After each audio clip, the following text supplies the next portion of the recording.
Joining us now is Mark Mix, president of the National Right to Work Foundation. Mark, so good to have you here. Good afternoon. So your organization has provided legal representation to Charlene Carter. Can you just give us a quick overview here of what happened? What was the decision, and how was the Transport Workers Union and Southwest found to have discriminated against Carter based on her beliefs?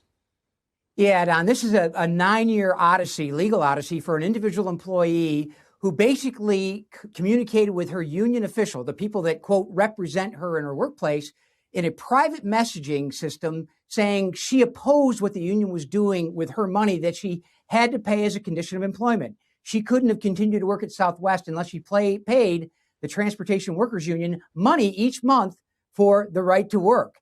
And so when she voiced her opposition to the positions that the union was taking on matters that had nothing to do with the workplace, nothing to do with how Southwest Airlines was handling the relationship with employees, but had everything to do with politics, she objected. And when she objected, the union president went to Southwest Airlines and had her fired from her job. She did not have a single blemish in a 20-year work record with the airline, but yet because she spoke up privately to the union official, they had her fired. She obviously came to the foundation. We litigated the case down in Texas in the district court and then at the appellate court. And down, as I mentioned, it's been a 9-year legal odyssey. She finally got paid almost $1 million by the union and the airline for a violation of her rights in the workplace. And so what ended up as a long battle ended up well for Charlene Carter, and hopefully spreads the word to others employees that want to speak up on issues related to their beliefs and their ideas. And the union can't thwart that. And that's what this case is all about.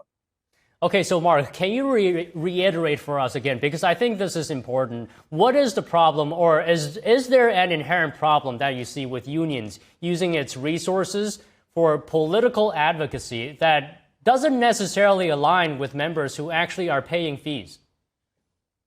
Yeah, absolutely. That is the injustice. The idea that the union can take away the right for you to speak for yourself in the workplace. And then to add insult to injury, they can force you to pay dues and fees as a condition of keeping your job. That's the outrage. It's unfortunately been the law since the 1930s during the Roosevelt administration, when the Congress gave unions dramatic powers over the American worker.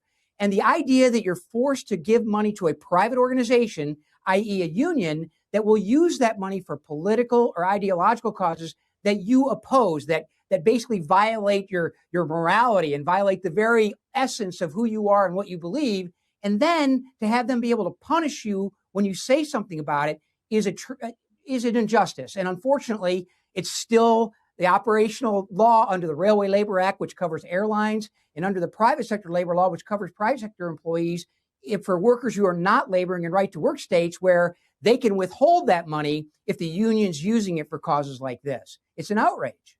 And it raises the question, for me at least, if these marches or these rallies, whether they're organic or are they funded by certain groups, but that's a discussion probably for another time. But I wanted to get your reaction.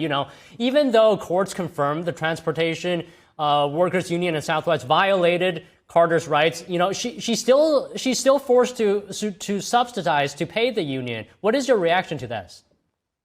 Yeah, well, she's opposed to that. Yeah, Don, that's a great point. She's flying today for Southwest Airlines, but she still has to pay union dues or fees to keep her job. It's outrageous. The fact is, though, that this case has been, it was a $5 million jury award to start from the district court. And of course, we met the statutory caps on punitive and compensatory damages. Charlene's got, she's got her victory. We've got our victory. And the American worker now can see that when a union tries to stop you from speaking up on issues that have nothing to do with the workplace, again, and are just, you making your case known to an organization that takes your money as a condition of your employment and uses it for causes they disagree with, that there's some relief. And we're going to help workers to do that, just like we helped Charlene. Okay, what do you hope will be the positive impacts of this case on unions, on workers' rights? What are the ripple effects and the message it sends? Yeah, well, I think the employers across the country, including large employers like Southwest Airlines, who have a huge revenue stream, that for them, this was really nothing. One employee with courage that stood up, well, they can just say, well, no, fine, good. We got lots of other people. We can do this. But for the unions, I hope this sends a message to them that when people that they claim to represent, who oppose them for whatever reason, whether it be ideological or politically or whatever it is, when they try to speak up about this injustice, when the union tries to coerce them or intimidate them not to speak up, and in this case, ultimately had the worker fired, I hope they learn a lesson as well when they write the check. Well, Charlene's already got the check, but when they wrote the check to reimburse Charlene for the pain and for the problems they caused in her employment life. And Mark, if you don't mind, can I ask you some broader questions about the state of unions right now while I have you here? I mean, we don't talk very much, but while I have you here, I'd like to ask, is the union's actions in this particular case against Carter part of a broader pattern of unions overall, or is this an isolated case? Are there other cases that are in the same vein? This is absolutely not a one-off. This is happening every day in the American workplace. In fact, we just finished up with an annual board meeting this past weekend with our board came together and we talked about the work of the foundation.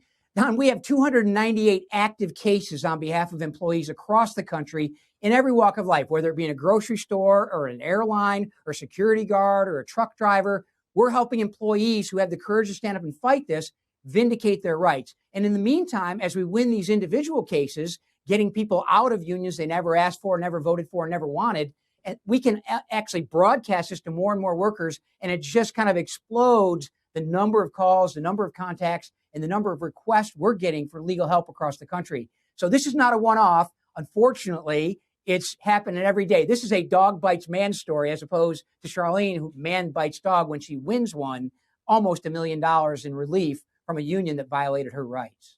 Okay, so you're saying there's a number of cases like this or similar in some aspects. So what is the public attitude right now or trust toward unions? You know, just to talk to us about in general, how do they feel? Yeah, well, you know, union officials like to claim that polls show that people have a generally favorable opinion of labor unions. And that question, yeah, do you have generally favorable about labor unions? A good majority of Americans say this, but when you say, are you in favor of unions forcing workers to pay dues or fees to get or keep a job? It's 80-20. People say, no way, no how should a union be able to have you fired for failure to tender dues or fees, particularly in a case like Southwest Airlines and the Transportation Workers Union against Charlene Carter, where they say, not only do you have to pay us, but you have to put it up when we do things that you oppose outside of the workplace. So it happens, unfortunately, all the time. And the way the law is written, and the way the courts have decided these cases up till now, that power union officials, that privilege union officials have is still in place, particularly in the 24 states that don't have right to work laws. 26 states, this would not be allowed. Texas is a right to work state, but Southwest Airlines is covered by the Railway Labor Act, which allows unions to force workers to pay dues or fees to keep their jobs. So there's more work to be done here.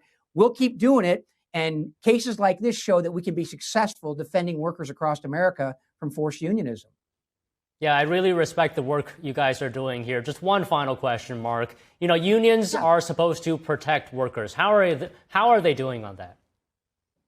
Yeah, well, look, if they're doing their job and they're focused on the shop floor or the workplace and they're representing the workers there, when the workers gather together, importantly said, voluntarily to amplify their voice in the workplace, the unions have a place in the American workplace. Unions have had a place, and they will have a place. But there's no place for compulsion and force in this relationship. And the unions, because they can force you to pay, they don't have to pay any attention to you or your views because you either pay or you don't work.